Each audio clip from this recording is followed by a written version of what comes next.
السلام عليكم، مرحبا بكم في قناتنا عرب ترفيهية. موضوع اليوم هو نصائح وإرشادات لتخفيف الكحة أو السعال عند الأطفال. فلنبدأ. بسم الله.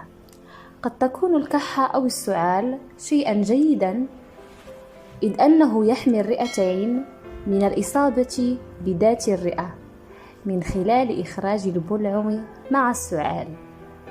ومن أهم العلاجات لهذا السعال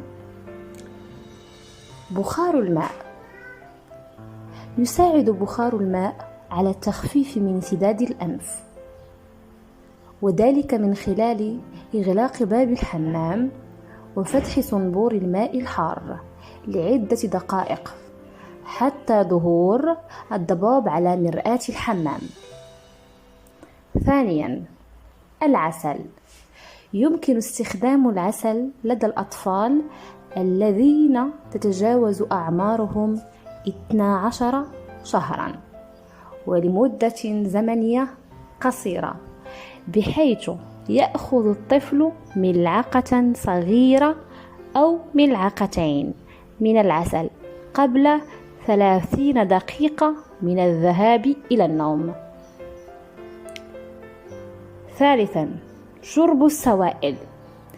إن احتواء جسم الطفل على كمية كافية من الماء يجعل المخاط الذي ينتجه الجسم لينا ورقيقا، مما يسهل عملية خروجه من السعال وتنظيف الأنف. لذلك يفضل المحافظة على جسم الطفل رطبا من خلال إعطائه السوائل قدر الإمكان. رابعا، المحاليل الملحية وشفط الأنف.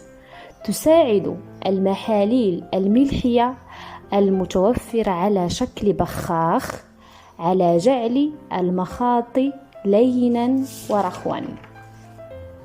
ثم تجنب التدخين.